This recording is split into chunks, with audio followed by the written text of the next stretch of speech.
Dobar dan, dobrodošli. Ja sam Saša Martinović, inače voditelj proizvodnje u firmi Soft Hrvatska.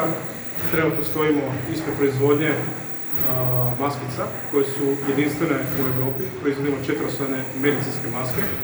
U suradnji sa našim hrvatskim proizvođačima materijala i repromaterijala za masku pokušali smo kreirati nešto inovativno, nešto drugačije na tržištu i dati Hrvatskoj proizvod koji je hrvatski. Dakle, govorimo isključivo o hrvatskom proizvodu. Hrvatskom proizvodu, koji se proizvodi iz ovih brata. Dobro. Koliko maskica proizvodite, kako ih distribuirate? Trenutna proizvodnja maskica je 20.000 komada dnevno, znači ne možemo više, to je trenutni kapacitet. Distribuiramo ih na način kroz naše stalne kanale, već unaprijed dogovorena prema farmaceutskim firmama, bolnicama, poliklinikama, zubarima, stomatolozima i tako dalje. Kolika je vaša cijena, dakle nabavna cijena od vas? Nabavna cijena od nas, mi nemamo nabavnu cijenu. Dakle, kad netko od vas uzme... U prosjeku je 2 kune. Znači, vaša tvrtka naplaćuje... U prosjeku je 2 kune. Dobro. U prosjeku je 2 kune. Trenutno na tržištu, ne trenutno na tržištu, nego trenutno na tržištu najjeftinija maska. Najveći problem koji predstavlja u repromaterijalu i gdje ga u Hrvatskoj nema je filter. Filter je jako skup, na tržištu trenutno od 60, čak kreće se do $100,000 po toni. Po čemu je ova maska najbolja? Po čemu? Zato što jedinstvena iz jednog razloga što ima 4 sloja, znači ima 4 zaštitna sloja, duže traje, ima vanjski sloj, unutarnji filter, ima takozvani termosloj, kompletno je certificirana od strane hrvatskih ustanova i po nama je definitivno najbolje. Zašto se u Hrvatskoj za vaš proizvod ne zna? Pa ja se ne bih složio sa vama, u Hrvatskoj se za naš proizvod zna.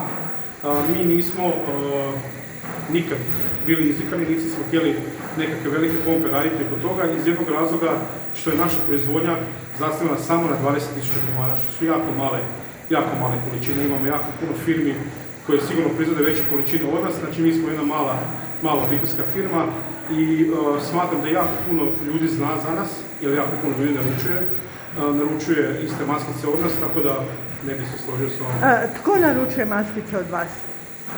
Pa mi inače smo napravili cijeli plan, odnosno cijela bit ove ideje kada se zasnivala u menadžmentu je bila ova da damo Hrvatskoj proizvod koji će biti jeftin, a izvanredan, za razliku od nekakvih kineskih, japanskih i tako dalje, indijskih maskica. U tom segmentu ne samo da smo krenuli u veleprodaju, odnosno proizvodnju maskica, nego smo napravili i online prodaju, gdje smo dali našim građanima da kupe stvarno po super povoljnim cijenama, u trenucima i po 4 puta jeftinijim cijenama maskice za sebe, gdje im dođu na kućni prag. Potpisali smo ugovor sa GLS-om, gdje se dostavlja na čisti dan od narudžbe, naručite danas, sutradan dobijete maskicu na vašu kućnu adresu.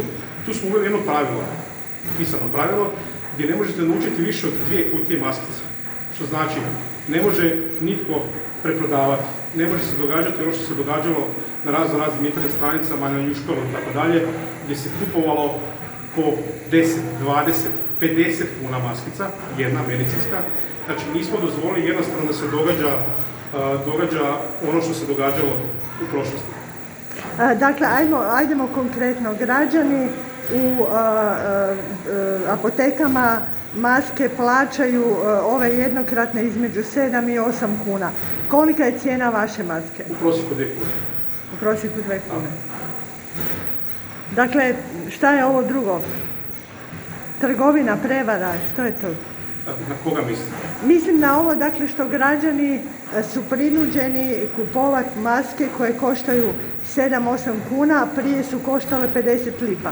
Pa znate što ću vam reći? Smatram da nekako tržište kroji cijenu. Da li je to prevara ili nije, ja ne mogu ulaziti u to, niti želim ulaziti u to. Ono što znam i što mogu ući je to da je naš proizvod visoko kvalitetan, certificiran, znači imamo sve papire, norme koje zadovoljavaju... Od koga certificiran? Od koga certificiran? Znači imamo sve papire od Halmeda, hrvatske agencije koja radi pri lijekovima, medicinskim opremama, medicinskim potrepštinama. Ono što moram zahvaliti definitivno Halmedu na jednoj konstruktivnoj i brzoj reakciji što se tiče svih papira, tu ima jako puno papira, tako da radimo u normama 1.4683/2019, što znači da smo u svim... Dakle, prije nego što uđemo, dakle, dve stvari, sve mora biti sterilno, ali tako? Tako je. I ovo je obiteljska tvrtka. Obiteljska je tvrtka, tako ste rekli, ne? Koliko ljudi? Trenutno zapošljavamo 6 ljudi. Izdali smo prošli tjedan i obraz za zapošljavanje novih ljudi. Pokušavamo širiti nekakve naše kapacitete u našim mogućnostima i investicijama. Idući proizvod koji ćemo proizvoditi u skorije vrijeme je kapa medicinska, koja trenutno držim na glavi, i nazubice za nogu. A rukavice proizvodite? Ne. Rukavice se ne proizvode, mislim, nije u Europi, tako da. Idemo sad ući unutra. Dakle, sad više nećemo pričati jer je buka, samo ćemo posnimiti, ili tako, nećemo smetati.